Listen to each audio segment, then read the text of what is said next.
Have you read Zechariah 13? This chapter paints Jesus in a little different light than our current Christmas time picture of a baby in a manger. Instead of the cheer of a newborn, the birth of our Savior heralded by the angels, we have the picture of the suffering servant.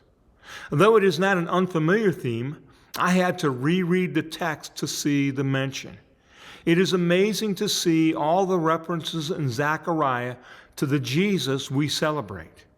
Zechariah 13:7 reads this, "Awake, O sword, against my shepherd, and against the man my associate, declares the Lord of hosts.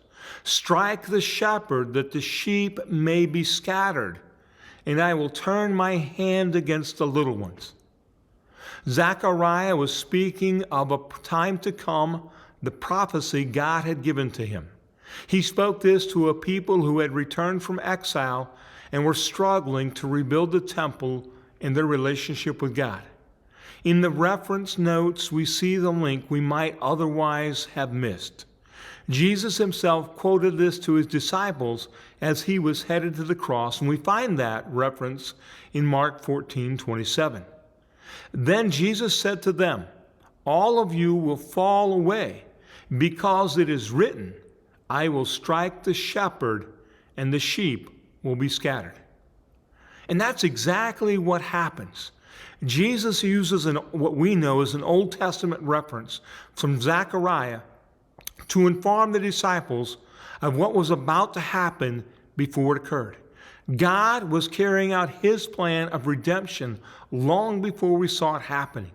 Even as Jesus prepared the disciples, it wasn't until after the fact that they began to see the redemption story, the prophecy lived out before them.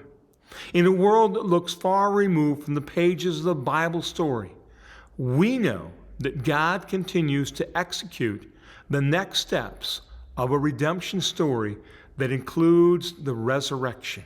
Think about that.